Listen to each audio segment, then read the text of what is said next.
Uma parte de mim é todo mundo, outra parte é ninguém, fundo sem fundo. Uma parte de mim é multidão, outra parte estranheza e solidão. Uma parte de mim pesa, pondera, outra parte delira. Uma parte de mim almoça e janta, outra parte se espanta.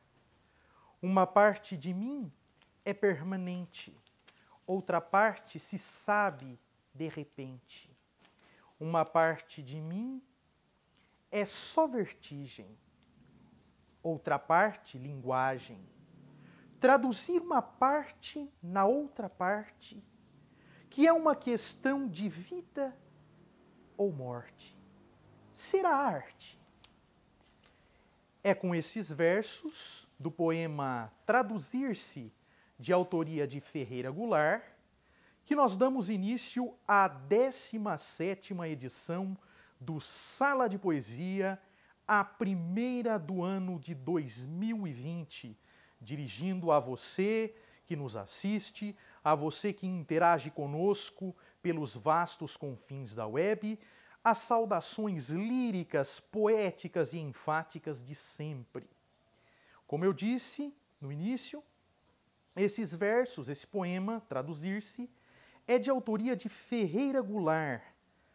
O ano em que ele foi publicado eu não sei exatamente, mas sei que ele foi musicado em 1981 pelo cantor e compositor cearense Raimundo Fagner.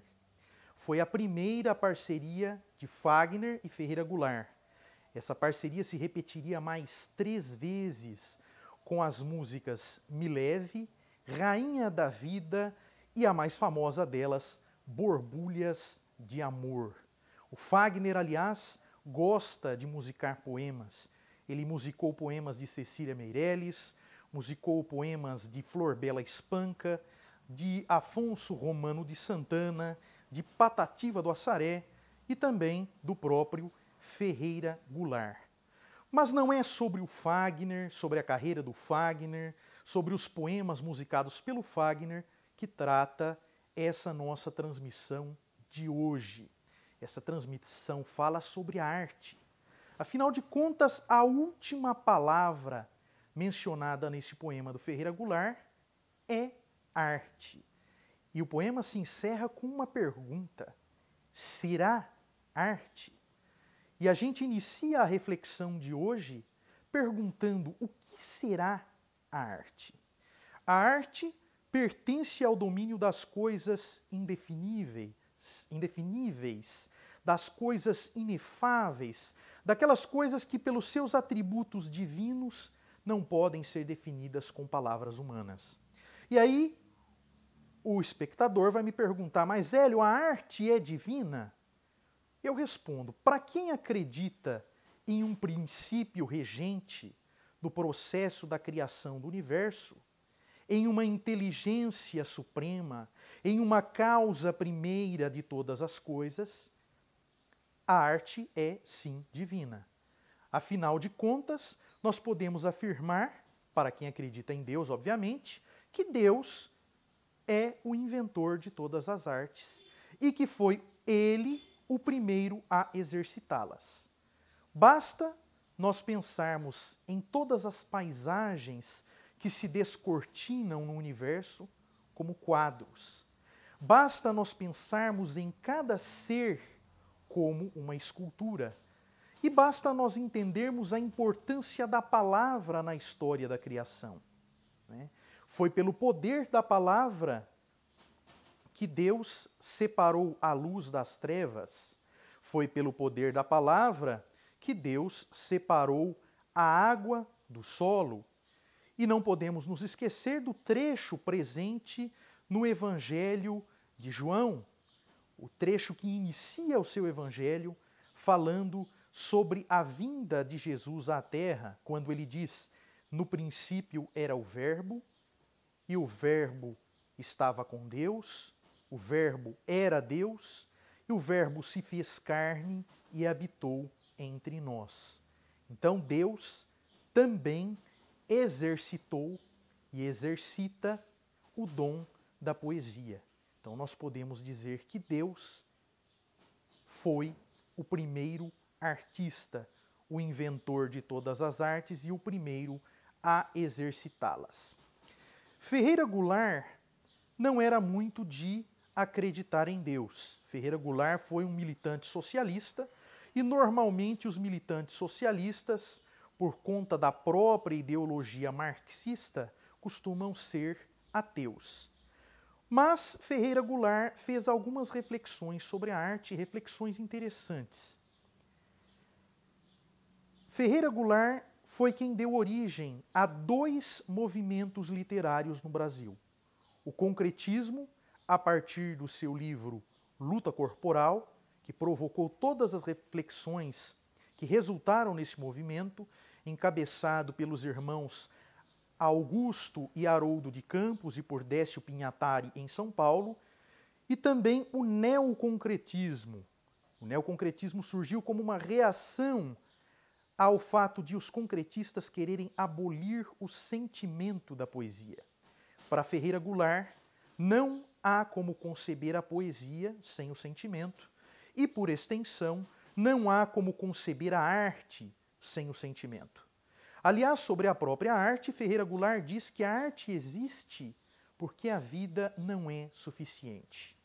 E daí vem a minha modesta discordância.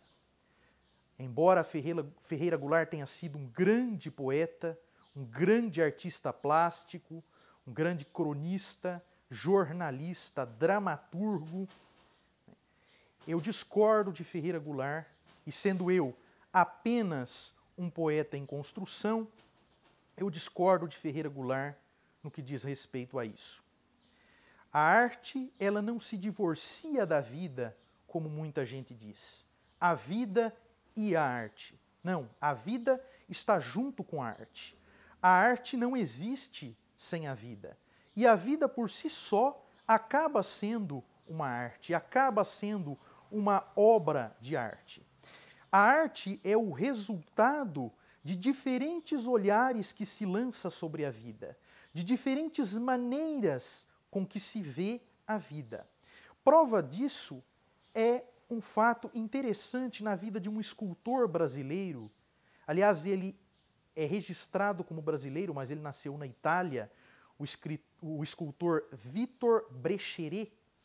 O Brecheret, que é o autor do Monumento às Bandeiras, que está em São Paulo, que é o autor do Monumento a Duque de Caxias, que é um grande, talvez o maior escultor do Brasil, no fim da sua vida, segundo o relato da sua própria filha, ele ia à praia na cidade de São Vicente, litoral de São Paulo, e recolhia seixos. Ele marcava e recolhia seixos, recolhia pedras roladas e fazia as mínimas interferências nessas pedras, transformando-as em pequenas esculturas. Né? Esculturas de índios, esculturas de pirogas. Piroga é a canoa que os índios utilizam.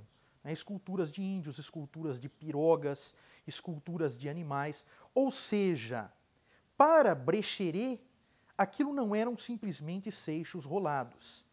Eles já eram o índio, a piroga, o animal que ele via. Ele simplesmente fazia pequenas intervenções, pequenas interferências, apenas para dar o acabamento.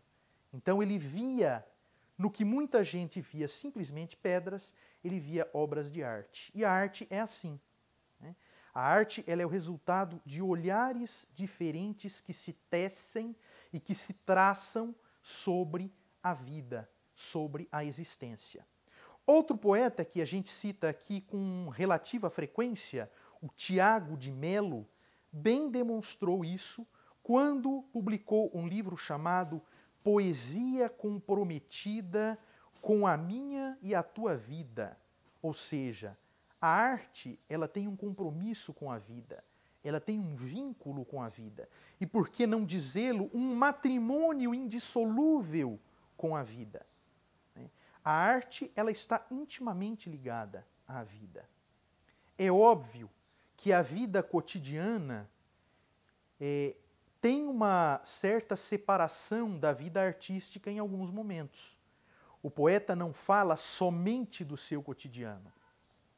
Aliás, o poeta começa falando de si mesmo. Não só o poeta, mas o artista em geral, quando ele começa a sua obra, ele começa falando de si mesmo, da sua vida. Depois passa aos temas com que ele se identifica. E posteriormente começa a se identificar com outros temas que não estão intimamente ligados a ele, ampliando e expandindo o seu olhar. Então, se nós pudermos enumerar passos na concepção do artista, na formação do artista, nós diríamos que são esses os passos. Primeiro, falar de si mesmo, da sua realidade, da sua vida. Posteriormente, buscar temas com os quais ele se identifica.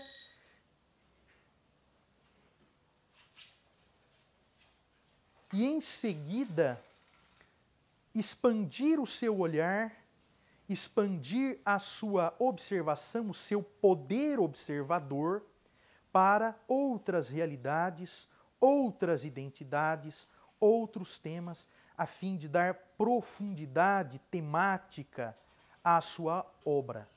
Então, o artista passa por todos esses períodos, seja ele poeta, seja ele escultor, seja ele pintor, seja ele o artista que for, esteja ele no ramo artístico em que estiver. O artista passa por esses períodos na sua criação. E aqui vai uma ideia particular, eu não sei se é uma ideia com que muita gente concorda, mas eu defendo que todos nascemos artistas, né? A vida cotidiana, principalmente quando se chega à fase adulta, ela vai roubando, ela vai nos subtraindo da arte, da condição de artista. Aqueles que conseguem resistir a esta subtração são os que acabam se tornando os artistas que a gente conhece. Os pintores, os escultores, os poetas, e assim vai. Eu costumo relatar que a primeira lição de poesia que eu tive, mais profunda, porque o meu primeiro contato com a poesia foi através de um disco de vinil que a minha mãe possuía. Era um LP que registrava um show do Vinícius de Moraes com o Toquinho, o Tom Jobim e a Miúcha no palco do Canecão, no Rio de Janeiro. E havia nesse disco um momento em que o Vinícius de Moraes declamava o poema do Dia da Criação, que é aquele poema em que todas as estrofes terminam com a frase "porque hoje é sábado". Eu tive esse contato com a poesia, mas uma das lições, se não foi a primeira, foi uma das primeiras lições que eu tive, prescindiu das palavras.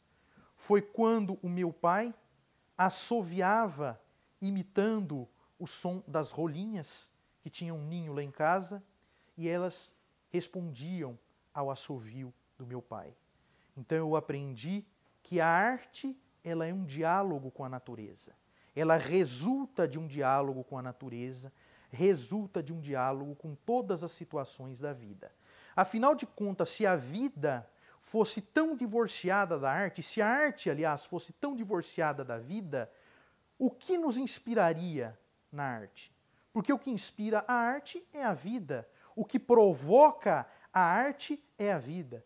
Então, definitivamente, não há como concordar com tanta exatidão com a declaração feita pelo Ferreira Goulart, quando ele diz que a arte existe porque a vida não é suficiente.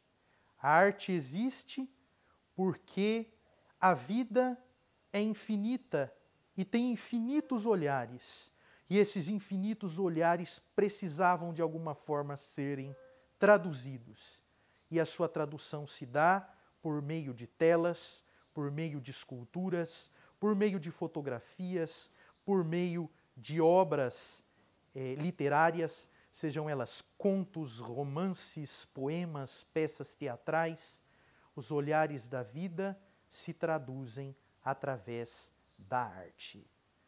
Então são estas as minhas palavras, esta é a reflexão que nós temos a fazer nesse programa de hoje, nessa transmissão, nesse vídeo de hoje. Agradeço a todos vocês que acompanham, que prestigiam. Esta foi mais uma edição, a 17ª do Sala de Poesia. Muito obrigado e até a próxima.